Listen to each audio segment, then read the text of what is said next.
दोस्तों स्वागत है एक बार पुनः आपके अपने चैनल NCERT सॉल्यूशन 99 पर। दोस्तों हमें आशा है आप अच्छे होंगे, स्वस्थ होंगे और आपकी पढ़ाई अच्छे से चल रही होगी। दोस्तों आज हम एक महत्वपूर्ण प्रश्नोत्तरी लेके आए हैं। ये महत्वपूर्ण प्रश्नोत्तरी दोस्तों आपके सामान्य हिंदी से संबंधित है और दोस्तों ये प्रश्नोत्तरी आपकी आगामी परीक्षाएँ, चाहे वो तो आप SSC की तैयारी कर रहे हो, रेलवे की तैयारी कर रहे हो, TET, MP TET, UP TET, किसी भी स्टेट की दोस्तों हिंदी विषय से तैयारी कर रहे हैं, उसके लिए दोस्तों ये प्रश्नोत्तरी बहुत ही रामबाण साबित होगी। तो दोस्तों स्टार्ट करते हैं आज की प्रश्नोत्तरी को, सामान्य हिंदी की। दोस्तों आज की जो प्रश्नोत्तरी का जो टॉप विषय है वो दोस्तों है हिंदी भाषा का विकास। हिंदी भाषा के विकास से संबंधित कुछ महत्वपूर्ण प्रश्न देखेंगे। तो दोस्तों वीडियो स्टार्ट करने से पहले आपसे छोटा सा निवेदन है, अगर आप हमारे चैनल पर नए हैं तो हमारे चैनल पर नए तो दोस्तों सब्सक्राइब कर लें हमारे चैनल को और बेल आइकन पर लगी हुई घंटी पर क्लिक करना ना भूलें, ताकि जब भी कोई वीडियो अपलोड करूं तो उसका नोटिफिकेशन आपके मोबाइल पर सबसे पहले पहुंचे। तो दोस्तों स्टार्ट करते हैं आज के सेशन को। पहला प्रश्न दोस्तों देखते हैं क्या पूछा गया। पहला प्रश्न दोस्तों 31 से दोस्तों स्टार्ट करते हैं। हिंदी बोली का जो है बताना उद्भव हुआ था पूर्वी हिंदी से। खड़ी बोली का उद्भव दोस्तों बताना कहाँ से हुआ था, पूर्वी हिंदी से, पश्चिमी हिंदी से, बिहारी हिंदी से और या राजस्थानी हिंदी से। तो दोस्तों जैसा कि पता है जो खड़ी बोली का जो उद्भव हुआ था वो दोस्तों हुआ था पश्चिमी हिंदी से। इसका राइट आंसर दोस्तों बी है। इसके बाद दोस्तों दूसरा प्रश्न देखते हैं। मागधी हिंदी से, मागधी अपभ्रंश से उत्पन्न बोली कौन सी है। दोस्तों मागधी अपभ्रंश से उत्पन्न बोली बताना कौन सी है। चार ऑप्शन दिए दोस्तों, मैथिली, अवधी, लहंदा और सिंधी। तो दोस्तों मागधी जो अपभ्रंश से जो उत्पन्न बोली है दोस्तों वो है हमारी मैथिली। इसका राइट आंसर दोस्तों ए है। इसके बाद दोस्तों तीसरा प्रश्न देखते हैं। हिंदी भाषा में कितनी बोलियां। दोस्तों ये प्रश्न बहुत ही महत्वपूर्ण है और दोस्तों ये बार बार परीक्षाओं में ये प्रश्न पूछा जाता है। हिंदी भाषा में कितनी बोलियां, 15, 25, 18 या 22। तो दोस्तों हिंदी जो भाषा में जो बोलियां हैं उनकी संख्या टोटल 18 है और दोस्तों 18 बोलियों को 5 उपभाषाओं में विभाजित किया गया है। इसको भी आप याद रखें, 18 बोलियों को 5 उपभाषाओं में विभाजित किया गया है। प्रश्न क्रमांक 34वां देखते हैं दोस्तों। कन्नौजी हिंदी की किस उपभाषा की एक बोली है। पूर्वी हिंदी, पश्चिमी हिंदी, राजस्थानी हिंदी या पहाड़ी हिंदी। तो दोस्तों जो कन्नौजी है वो दोस्तों हमारी पश्चिमी हिंदी के अंतर्गत आती है, इसको आप याद रखेंगे। इसके बाद दोस्तों रसखान, रहीम, देव, रत्नाकर आदि कवि मुख्यतः किस बोली में रचना करते थे। अवधी भाषा में, ब्रज भाषा में, बघेली भाषा में या हड़ौती बोली में। तो दोस्तों ये जो रसखान, रहीम, देव, रत्नाकर ये दोस्तों इनकी जो प्रमुख भाषा थी वो थी इनकी ब्रज भाषा। दोस्तों ब्रज भाषा एक जो है बहुत ही चर्चित भाषा है और काफ़ी लोकप्रिय भाषा के रूप में जानी जाती है।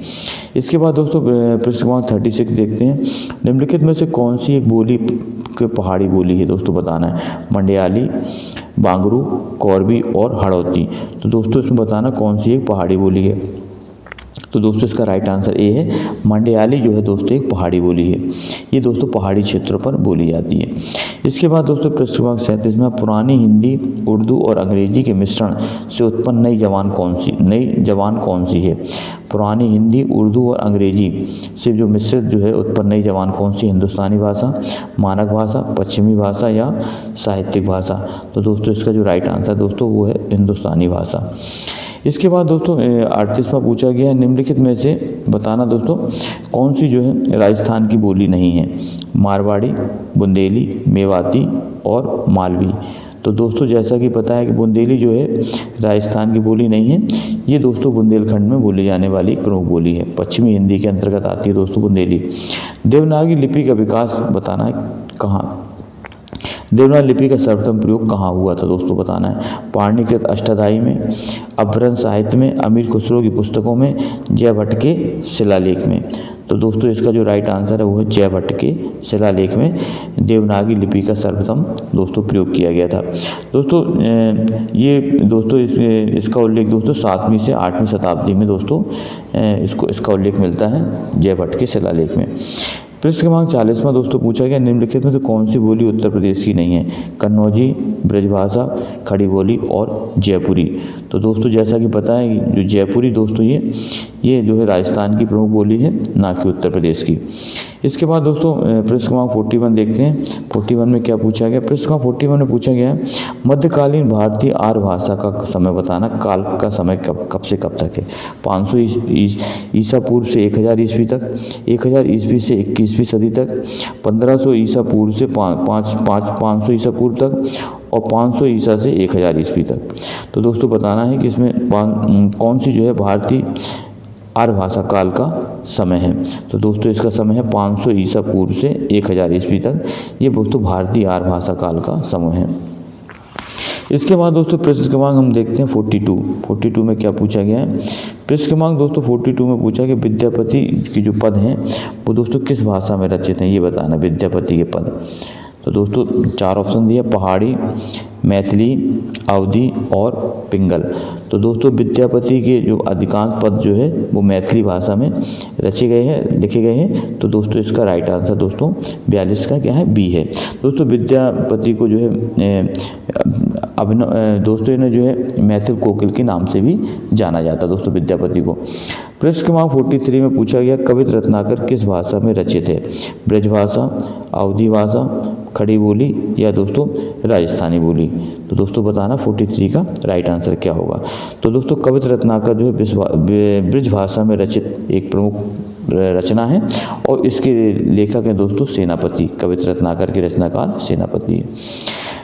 इसके बाद दोस्तों प्रश्न क्रमांक 44 में देखते हैं मगही किस उपभाषा की बोली है? राजस्थानी, पश्चिमी हिंदी, उत्तरी हिंदी या बिहारी। तो दोस्तों मगही जो है बिहारी उपभाषा की बोली है। बिहार की दोस्तों अन्य बोलियां हैं मगही, मैथिली, ये भी दोस्तों बिहार के अंतर्गत, और भोजपुरी, ये 3 बोलियां दोस्तों बिहारी हिंदी के अंतर्गत आती हैं। हिंदी की कितनी उपभाषा हैं? 2, 3, 4 और 5। तो दोस्तों हिंदी की जो अंतर्गत जो है आती है दोस्तों वो आती है हमारी 5 उपभाषाएं। तो हिंदी के अंतर्गत 5 उपभाषाएं आती हैं, इन्हें आप अच्छी तरह से याद रखें दोस्तों।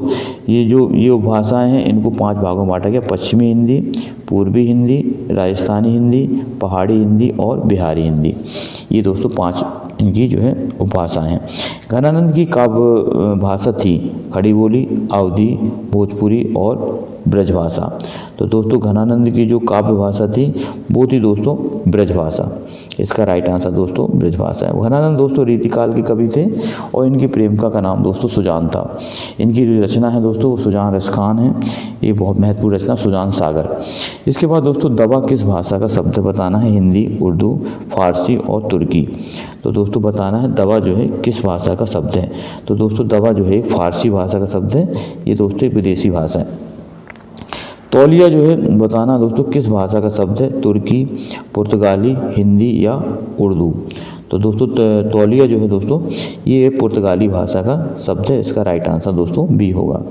इसके बाद दोस्तों प्रश्न क्रमांक 49 देखते हैं। निम्नलिखित में से बुंदेली भाषा का क्षेत्र बताना कौन सा है?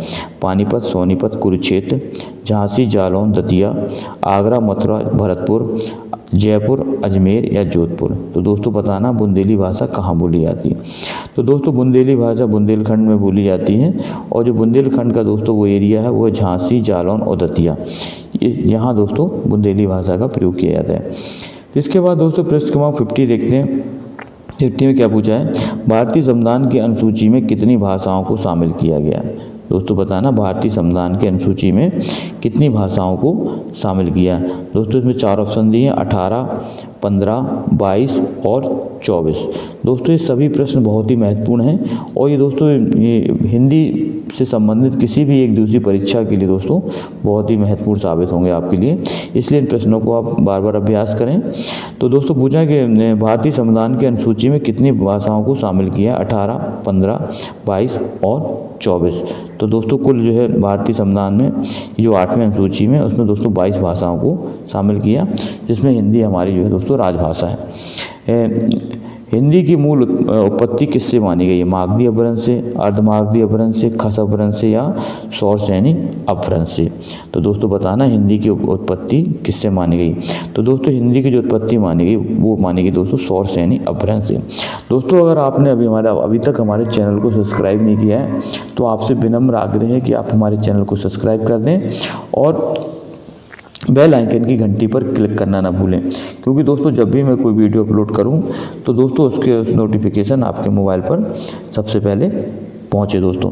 इसके बाद दोस्तों अगला प्रश्न 52 है, ब्रज भाषा का केंद्र बताना दोस्तों कहाँ पे है। लखनऊ है या इलाहाबाद है या मथुरा है या दोस्तों वाराणसी है। तो दोस्तों जैसा कि पता है ब्रज भाषा दोस्तों आपके जो मथुरा आगरा के आसपास के क्षेत्र में दोस्तों ब्रज भाषा बोली जाती है। तो दोस्तों इसका जो राइट आंसर दोस्तों वो है सी, मथुरा। इसके बाद सूफी प्रेम आख्यान रचनाओं की भाषा कौन सी है। दोस्तों सूफी जो प्रेम आख्यान की रचनाएं हैं उनकी भाषा बताना है। अवधी है, ब्रज है, बुंदेली है या दोस्तों खड़ी बोली। तो दोस्तों इनकी जो प्रमुख जो भाषा है दोस्तों वो है सूफी कवियों की जो भाषा थी वो थी दोस्तों अवधी भाषा थी। और दोस्तों अवधी भाषा में ही दोस्तों पद्मावत लिखा गया था मलिक मोहम्मद जायसी का, जो कि दोस्तों महाकाव्य है। दोस्तों इसके बाद है 54 प्राचीन भारतीय लिपियों में दोस्तों बताना कौन सी लिपि सर्वश्रेष्ठ मानी जाती है। देवनागरी, ब्राह्मी, रोमन और इनमें से कोई नहीं। तो दोस्तों जो सबसे सर्वश्रेष्ठ मानी जाती है दोस्तों वो है ब्राह्मी लिपि। इसके बाद दोस्तों प्रश्न क्रमांक 55 है, मैथिली, भोजपुरी और मगही बोलियां आती हैं।